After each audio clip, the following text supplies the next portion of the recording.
بسم اللہ الرحمن الرحیم۔ السلام علیکم۔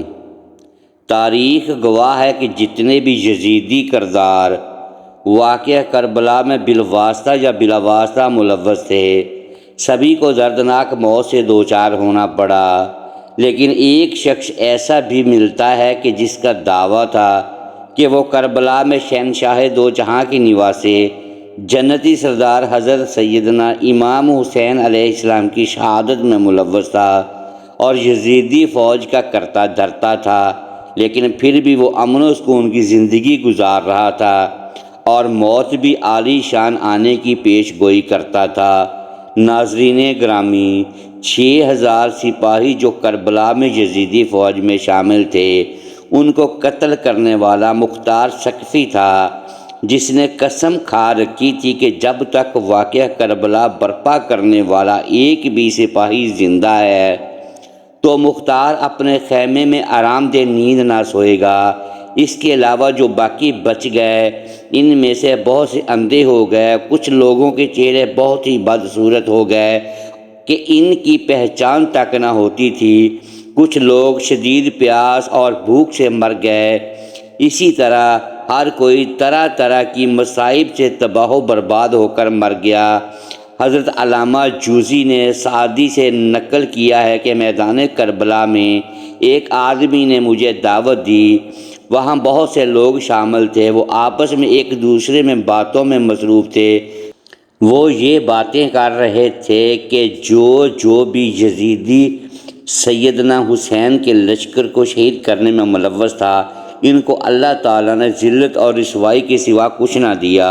ان میں سے ایک شخص میزبان تھا، اس نے فوراً جواب دیتے ہوئے کہا کہ میں بھی یزیدی فوج میں شامل تھا، میں تو آپ کے سامنے زندہ اور بالکل تندرست بیٹھا ہوں، مجھے تو کچھ بھی نہیں ہوا۔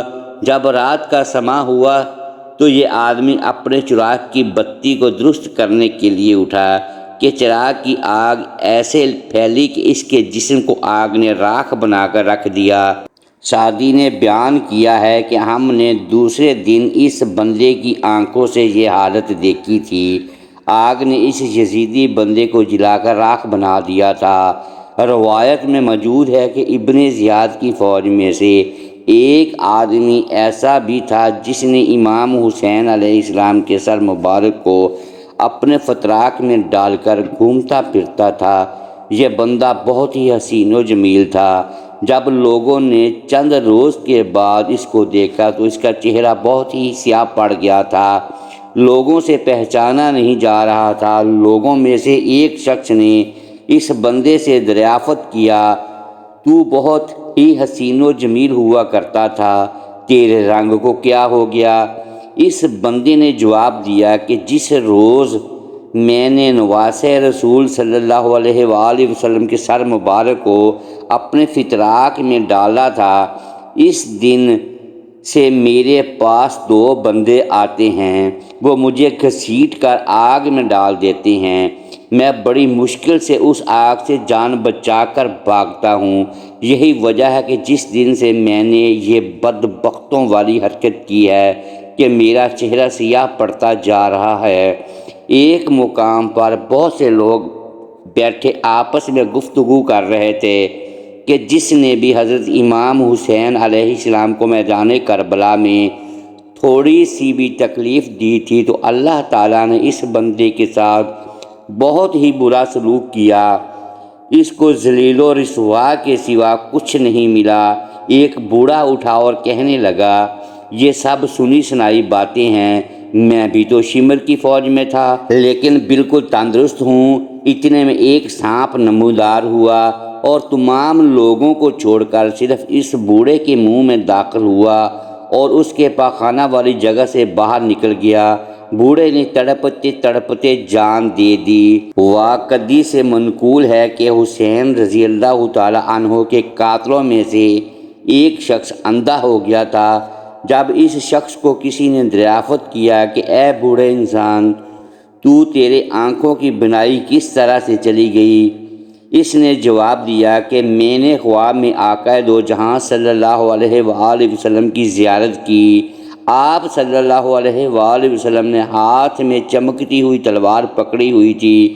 آپ صلی اللہ علیہ وآلہ وسلم نے 10 قاتلان حسین علیہ السلام کے سر مبارک کو ذبح کر کے زمین پر بچھایا ہوا تھا۔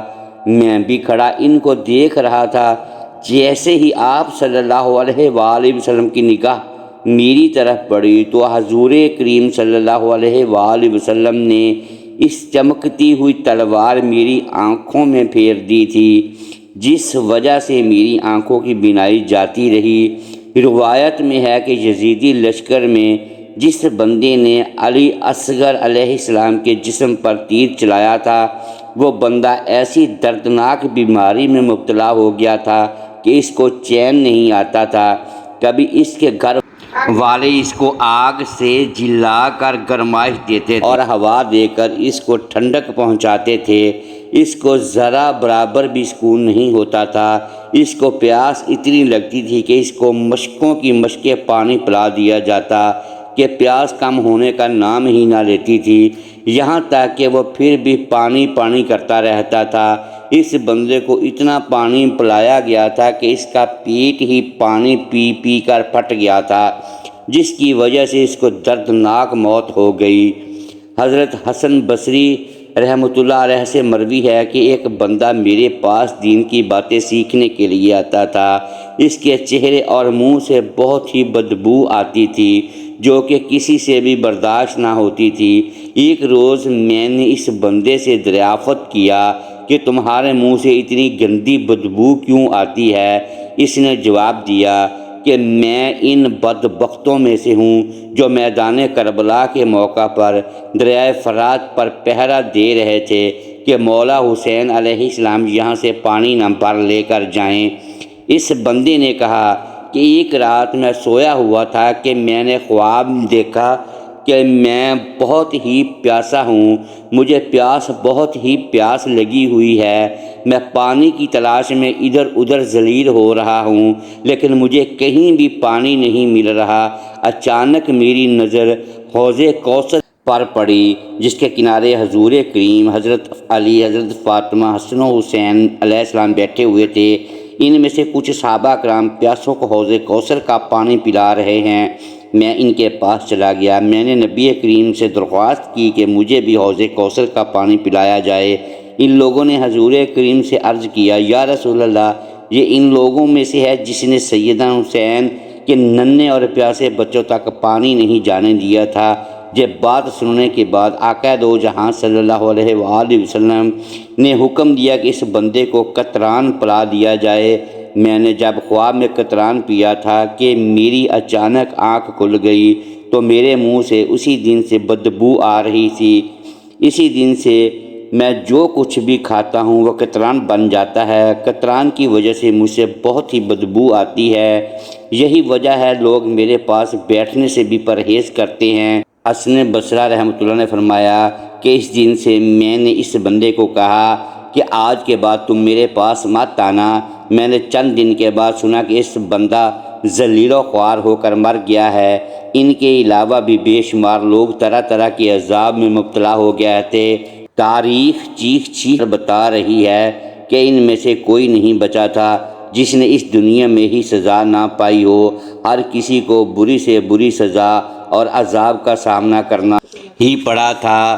جس نے بھی واقعہ کربلا میں مظالم ڈھائے تھے، یہاں تک کہ اس عذاب سے یزید بھی نہ بچ سکا اور بہت بری موت مرا۔ اللہ پاک سے دعا ہے کہ وہ ہمیں رسول اللہ صلی اللہ علیہ وآلہ وسلم سے محبت عطا فرمائے اور نماز پڑھنے کی توفیق عطا فرمائے، آمین۔ محترم ناظرین، ایسی اسلامک ویڈیوز کے لیے اس ویڈیو کو لائک کیجئے اور اپنے اس چینل کو سبسکرائب کیجئے اور بیل آئیکن پریس کر دیجئے تاکہ ہر نئی آنے والی ویڈیو بر وقت آپ تک پہنچ سکے۔ شکریہ، اللہ حافظ۔